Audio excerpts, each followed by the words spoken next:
तो hello friends, welcome to my new video. आज की वीडियो हम लाए हैं। आज की वीडियो में नए टॉपिक के साथ आए हैं जो कि है थर्मोडायनेमिक साइकिल। तो आइए शुरू करते हैं।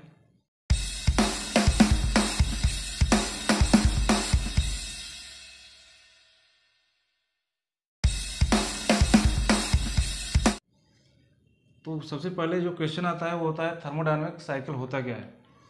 थर्मोडायनेमिक साइकिल ये होता है, मान लीजिए कोई वर्किंग फ्लूइड है, उसकी कुछ अलग प्रॉपर्टीज़ होंगी। तो वो किसी प्रोसेस में जाता है, मान लीजिए 1 से चला और 2 तक किसी प्रोसेस में गया, और 2 से फिर 3 में किसी प्रोसेस में गया, वहाँ पे भी टेम्परेचर कुछ डिफरेंस हुआ, उसका टेम्परेचर डिफरेंस की वजह से फिर इसके बाद 3 to 4 गया। इसके बाद फिर से वो इनिशियल स्टेट में आ जाता है। मीन्स वर्किंग फ्लूइड जो होता है 1 से 2 चला, फिर 2 से 3, फिर 3 से 4, फिर 4 से 1। मीन्स इनिशियल स्टेट से चल के फिर से वो इनिशियल स्टेट में आ जाता है। तो उसको बोलते हैं थर्मोडायनेमिक साइकिल। तो जो थर्मोडायनेमिक साइकिल होता है वो मेनली थर्मल पावर प्लांट में 2 टाइप के यूज़ किए जाते हैं। पहला होता है कार्नोट साइकिल और दूसरा रैनकाइन साइकिल। तो कार्नोट साइकिल जो होता है इसका यूज़ ज़्यादा नहीं करते हैं थर्मल पावर प्लांट में। इसके बारे में आइए डिटेल्स समझते हैं, कार्नोट साइकिल होता क्या है। तो कार्नोट साइकिल जो है वो साडी कार्नोट, जो कि एक फ्रेंच साइंटिस्ट है, साडी कार्नोट, जो 1800 में इसको इंट्रोड्यूस किए थे इस साइकिल को। ये हीट इंजन के लिए साइकिल ये आया था, हीट इंजन के लिए। इसमें ये बोला गया था कि जो हमारा हीट इंजन है उसमें जितना भी हम हीट सप्लाई करते हैं वो टोटल वर्क में कन्वर्ट कर देता है। मीन्स जितना भी हम फ्यूल देंगे या हीट सप्लाई करेंगे वो टोटल वर्क में कन्वर्ट कर देगा। बट ऐसा प्रैक्टिकली पॉसिबल नहीं है, क्योंकि कुछ पंप लॉसेस होती हैं, कुछ हीट लॉसेस होती हैं, कुछ फ्रिक्शन लॉसेस होती हैं। लॉसेस की वजह से टोटल हीट जो होता है वर्क में कन्वर्ट नहीं हो पाता है, कुछ हीट जो है रिजेक्ट हो जाते हैं। तो इस वजह से कार्नोट साइकिल ज़्यादा यूज़ नहीं करते हैं। और इसमें 4 प्रोसेस होते हैं। पहला जो होता है इसमें 2 आइसोथर्मल प्रोसेस होते हैं। 2 आइसोथर्मल प्रोसेस होते हैं और 2 एडियाबैटिक।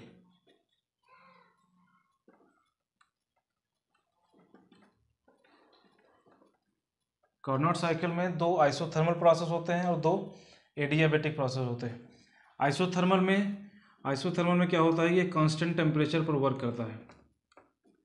मीन्स जो एक्सपेंशन होगा वो कांस्टेंट टेम्परेचर पे होगा, और जो कंप्रेशन होगा मीन्स जो हम फ्लूइड को कंप्रेस करके पंप के द्वारा बॉयलर में सेंड करेंगे तो वो कांस्टेंट टेम्परेचर पे होगा।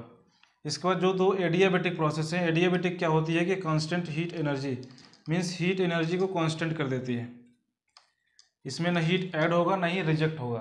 तो इस कंडीशन में भी एक्सपेंशन होगा और कंप्रेशन होगा।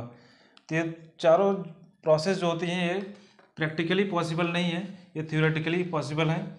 इसके लिए कार्नोट साइकिल को थर्मल पावर प्लांट में ज़्यादा यूज नहीं करते हैं। इसके बाद दूसरा साइकिल जो है रैनकाइन साइकिल, वो थर्मल पावर प्लांट में पावर जनरेशन के लिए ज़्यादा यूज़ किया जाता है। तो आइए उसके बारे में समझते हैं। तो जो दूसरा होता है वो रैनकाइन साइकिल होता है। इसका यूज हम पावर जनरेशन के लिए थर्मल पावर प्लांट में यूज करते हैं ज़्यादा। तो इसको जो इंट्रोड्यूस किए थे वो थे WJM रैनकाइन, जो कि एक स्कॉटिश इंजीनियर थे। ये इन्होंने इंट्रोड्यूस किया था 1820 में। इसमें 4 प्रोसेस होती हैं। पहला जो प्रोसेस होता है वो कांस्टेंट, इसमें 4 प्रोसेस होती हैं। पहला प्रोसेस होता है आइसेंट्रोपिक कंप्रेशन, आइसेंट्रोपिक कंप्रेशन। दूसरा होता है कांस्टेंट प्रेशर हीट एडिशन, और तीसरा होता है आइसेंट्रोपिक एक्सपेंशन।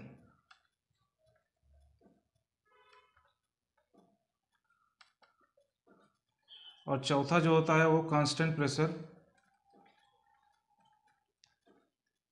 Heat rejection. तो रैनकाइन साइकिल में 4 प्रोसेस होती हैं। पहला है आइसेंट्रोपिक कंप्रेशन प्रोसेस, दूसरा है कांस्टेंट प्रेशर हीट एडिशन, तीसरा है आइसेंट्रोपिक एक्सपेंशन, और चौथा है कांस्टेंट प्रेशर हीट रिजेक्शन। तो इसको हम अगर PV और TS डायग्राम में समझें तो कुछ ऐसे बनेगा PV डायग्राम। ये मान लीजिए प्रेशर है, और ये वॉल्यूम। तो पीवी डायग्राम जब इसका देखेंगे तो सबसे पहला जो प्रोसेस होता है वो आइसेंट्रोपिक कंप्रेशन प्रोसेस होता है।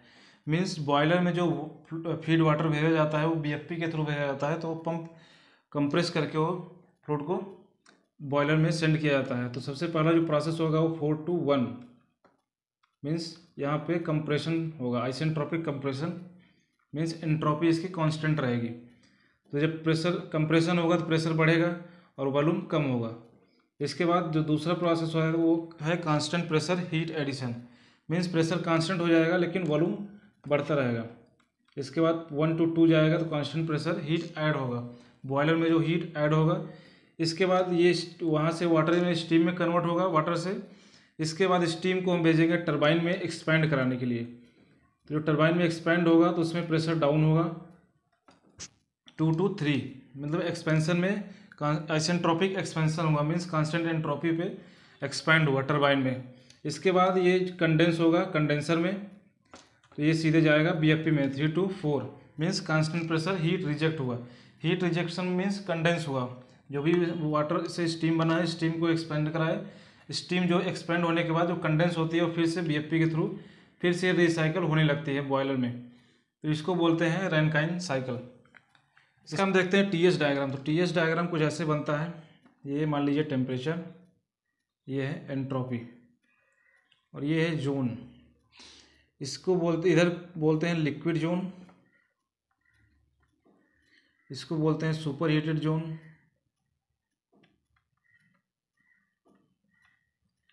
इसको बोलते हैं सब कूल्ड जोन। मीन्स यहाँ पे वाटर प्लस वेपर दोनों रहता है। और यहाँ पे बोलते हैं क्रिटिकल पॉइंट। क्रिटिकल पॉइंट वो पॉइंट होता है जहाँ पे क्रिटिकल प्रेशर और टेम्परेचर दोनों एक साथ मिलते हैं, तो वो उस पॉइंट को हम बोलते हैं क्रिटिकल पॉइंट। फिर उसके बाद हम देखेंगे टीएस डायग्राम में जब रैनकाइन साइकिल को प्रोसेस को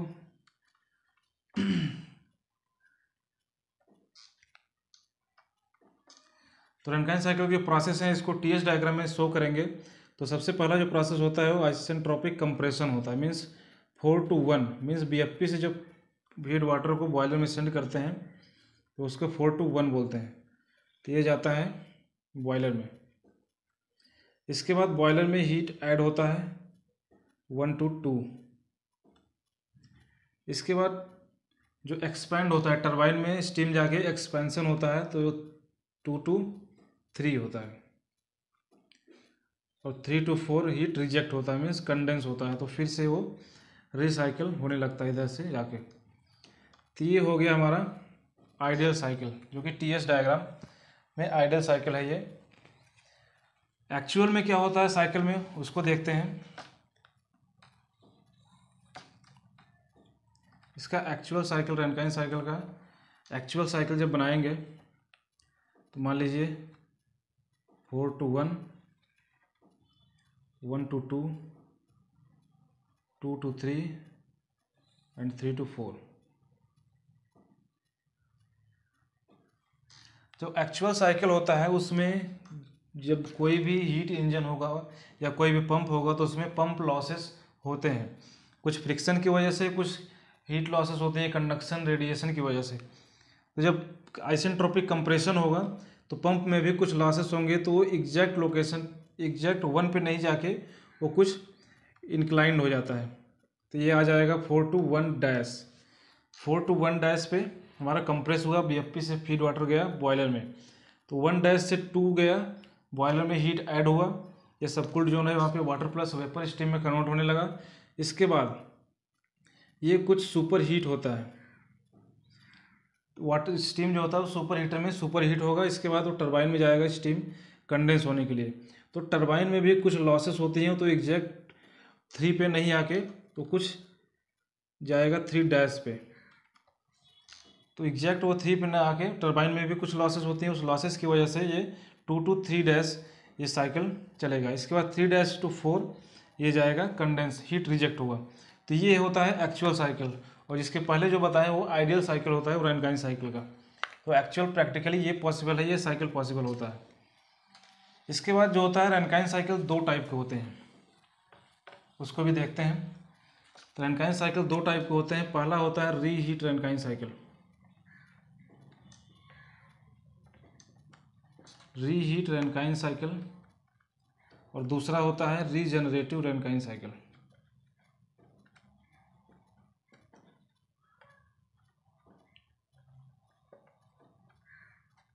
रीजनरेटिव रैनकाइन साइकिल, तो इसके बारे में डिटेल से पढ़ते हैं। तो रैनकाइन साइकिल जो होती है दो टाइप की होती हैं। पहला होता है रीहीट रैनकाइन साइकिल और दूसरा होता है रीजनरेटिव रैनकाइन साइकिल। तो आइए समझते हैं रीहीट रैनकाइन साइकिल क्या होता है। तो रीहीट रैनकाइन साइकिल से मीन्स ये होता है कि इस जो भी फ्लूइड हम भेज रहे हैं, वर्किंग फ्लूइड, उसको रीहीट करना है। जैसे ये हो गया हमारा बॉयलर फीड पंप, जैसे डायग्राम में आप देख रहे हैं ये बॉयलर फीड पंप हो गया। तो इससे जो वाटर जाएगा वो बॉयलर में जाएगा हीट होने के लिए। यहाँ पे फ्यूल कंबस्ट होगा, कंबस्ट से वाटर से स्टीम में कन्वर्ट होगा। बॉयलर से जो स्टीम निकलेगी वो कहाँ जाएगी, एचपी टरबाइन, ये हाई प्रेशर टरबाइन है। जो भी वाटर बॉयलर में जाएगा, ये बॉयलर है, यहाँ पे हीट होगा, हीट होने से वाटर से स्टीम में कन्वर्ट होगा। स्टीम जो जाएगी वो high pressurise steam high pressure turbine में जाएगी टरबाइन रोल करने के लिए। तो टरबाइन रोलिंग के बाद हम क्या करते हैं, जब स्टीम जो होती है वो एग्जॉस्ट एंड पे, जो टरबाइन ब्लेड के एग्जॉस्ट एंड पे जाती है तो वहाँ पे वो वेट हो जाती है। तो वेट हो जाने की वजह से टरबाइन ब्लेड में इरोजन के चांसेस ज़्यादा बढ़ जाते हैं। तो उसको हम अवॉइड करने के लिए हम रीहीट रैनकाइन साइकिल का यूज़ करते हैं। तो रीहीट रैनकाइन साइकिल का यूज़ करके जब स्टीम टरबाइन रोलिंग के लिए जाएगी तो उसके हाई प्रेशर एक्सटेंशन से ही हम स्टीम को एक्सट्रैक्ट कर लेंगे और फिर से इसे बॉयलर में सेंड कर देंगे रीहीट करने के लिए। तो बॉयलर में जब रीहीट करने के लिए भेजेंगे तो फिर इस स्टीम को रीहीट हो जाएगा तो इसको फिर से हम भेजेंगे एलपी टरबाइन में। तो ये लो प्रेशर टरबाइन, तो लो प्रेशर टरबाइन में जब भेजेंगे इसको, तो लो प्रेशर टरबाइन से ये रोल कराएगी। इसके बाद जो फर्दर एक्सपेंशन होगा वो हम कंडेंसर में करा देंगे। तो कंडेंसर में क्या होता है, ये है कंडेंसर। तो कंडेंसर में कंडेंस होगा, कंडेंस होने के बाद जो स्टीम होगी वाटर में कन्वर्ट होगी, वाटर को फिर से हम बीएफपी में सेंड कर देंगे। तो रीहीट का जो मेन पर्पज़ होता है वो टरबाइन ब्लेड को बचाना है क्योंकि इरोजन से, क्योंकि जब स्टीम जो है टरबाइन ब्लेड के एग्जॉस्ट एंड पे वो वेट हो जाती है, तो वेट होने की वजह से इरोजन के चांस बढ़ जाते हैं। तो उस इरोजन को अवॉइड करने के लिए हम हाई एक्सट्रैक्शन से स्टीम को एक्सट्रैक्ट करके फिर से बॉयलर में रीहीट करते हैं। रीहीट करने के बाद उसे एलपी टरबाइन में भेजते हैं। मीन्स यहाँ पे दो टरबाइन लगाए जाते हैं, एक ही सीरीज में दो टरबाइन वर्क कर रहे हैं। तो उससे हम टरबाइन ब्लेड को इरोजन से बचा सकते हैं और इसकी एफिशिएंसी बढ़ा सकते हैं। तो ये होता है रीहीट रैनकाइन साइकिल। तो आपने देखा कि रीहीट रैनकाइन साइकिल में क्या होता है कि जो एचपी टरबाइन में जो स्टीम जा रही है उसको हाई एक्सट्रैक्शन से स्टीम को एक्सट्रैक्ट करते हैं और फिर से उसे बॉयलर में रीहीट करके फिर उसे लो प्रेशर टरबाइन में सेंड कर देते हैं, ताकि जो टरबाइन एग्जॉस्ट में स्टीम वेट हो जा रही है उससे टरबाइन ब्लेड को इरोजन से बचाया जा सके। इसके बाद जो दूसरा होता है वो रीजनरेटिव रैनकाइन साइकिल होता है। तो रीजनरेट रैनकाइन साइकिल में आइए देखते हैं। जो सबसे पहला होता है, तो रीजनरेटिव रैनकाइन साइकिल में क्या होता है कि दो पंप लगाए जाते हैं और दो पंप के बीच में जो होता है फीड वाटर हीटर होता है। फीड वाटर हीटर का काम ये है कि वाटर को हीट करके वो बॉयलर में भेजता है।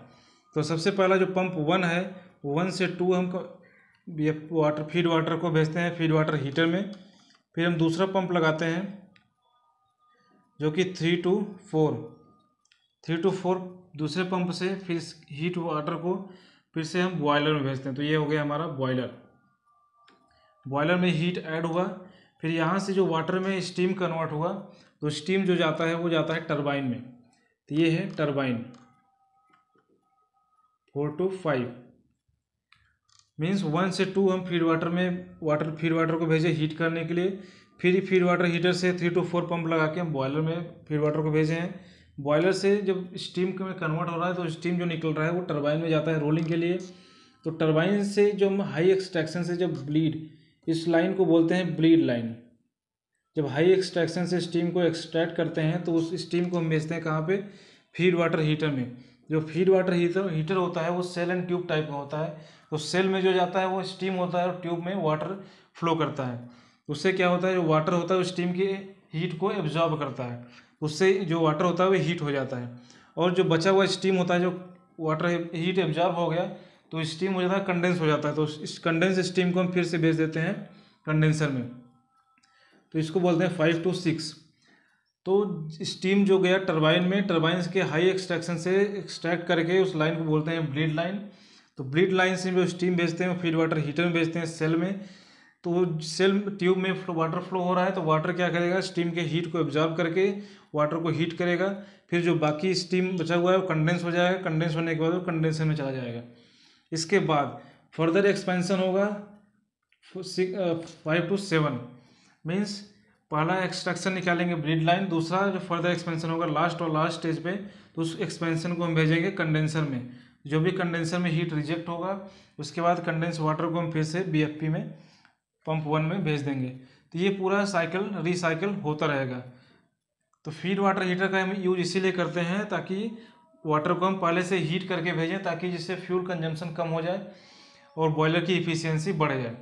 तो रीजनरेटिव साइकिल इसी को बोला जाता है। इसको अगर हम TS डायग्राम में देखें, टेम्परेचर एंट्रोपी डायग्राम में, तो जो सबसे पहला प्रोसेस है वो क्या है, पंप 1 से हम जो फीड वाटर है उसको फीड वाटर हीटर में भेज रहे हैं। तो 1 to 2 फीड वाटर हीटर में गया। इसके बाद 2 to 3 कहाँ गया, फीड वाटर हीटर से पंप में, दूसरे पंप में। तो 2 to 3 दूसरे पंप में गया, और 3 से 4 गया बॉयलर में हीट ऐड करने के लिए। इसके बाद 3 से 4 गया बॉयलर में हीट ऐड हुआ। बॉयलर में जब हीट ऐड हुआ और जो वाटर है वो स्टीम में कन्वर्ट हो गया, फिर उसको हम भेजते हैं कहाँ पे, टरबाइन में रोल करने के लिए। तो टरबाइन में रोलिंग के लिए जब हाई एक्सट्रैक्शन से जब ब्लीड लाइन को निकालते हैं, स्टीम लेते हैं, वहाँ से एक्सट्रैक्ट करते हैं, तो फिर से वो नीचे आता है। उसके बाद इस हीट को हम फीड वाटर हीटर में भेजते हैं, मीन्स ये लाइन जो है फीड वाटर हीटर में जा रही है। तो स्टीम जो है फीड वाटर हीटर में जाएगी, तो वाटर हीट को एब्जॉर्ब करेगा स्टीम के, और इसके बाद वाटर हीट हो जाएगा। इसके बाद फर्दर एक्सपेंशन कराएंगे 7 तक, मीन्स 6 to 7। इसके बाद कंडेंसर में जो एक्सपेंशन होगा वो कंडेंस हो जाएगा, जो स्टीम होगा वो बाकी बचा हुआ वो कंडेंस हो जाएगा, लिक्विड में कन्वर्ट हो जाएगा। तो उस लिक्विड वाटर को हम फिर से भेज देंगे पंप में। तो ये रैनकाइन साइकिल, रीजनरेटिव रैनकाइन साइकिल इसे कहते हैं। और कहीं कहीं रीहीट रैनकाइन साइकिल और रीजनरेटिव रैनकाइन साइकिल दोनों यूज किया जाता है बॉयलर की एफिशिएंसी और टरबाइन की एफिशिएंसी बढ़ाने के लिए। तो रीहीट रैनकाइन साइकिल में हमें समझा कि टरबाइन के ब्लेड को इरोजन से बचाने के लिए हम उसको क्या करते हैं, बॉयलर में से स्टीम को एक्सट्रैक्ट करके फिर से उसे बॉयलर में रीहीट करते हैं। और रीजनरेटिव रैनकाइन साइकिल में क्या करते हैं, वाटर जो होता है फीड वाटर उसको हम पहले से हीट करके फिर से उसे हम बॉयलर में भेजते हैं फीड वाटर हीटर के थ्रू। जो स्टीम हम वहाँ दे रहे हैं वहाँ से टरबाइन के हाई एक्सट्रैक्शन से हम स्टीम को निकाल रहे हैं, जो कि लाइन ब्लीड लाइन बोला जाता है, उससे हम स्टीम को दे रहे हैं वाटर को हीट करने के लिए। तो ये होता है थर्मोडायनेमिक साइकिल, जिसमें रैनकाइन साइकिल हम लोग पढ़े, कार्नोट साइकिल पढ़े, और जिसमें दो रैनकाइन साइकिल के 2 टाइप्स पढ़े हैं। तो आई होप आपको ये वीडियो पसंद आएगा। मिलते हैं नए वीडियो में नए टॉपिक के साथ।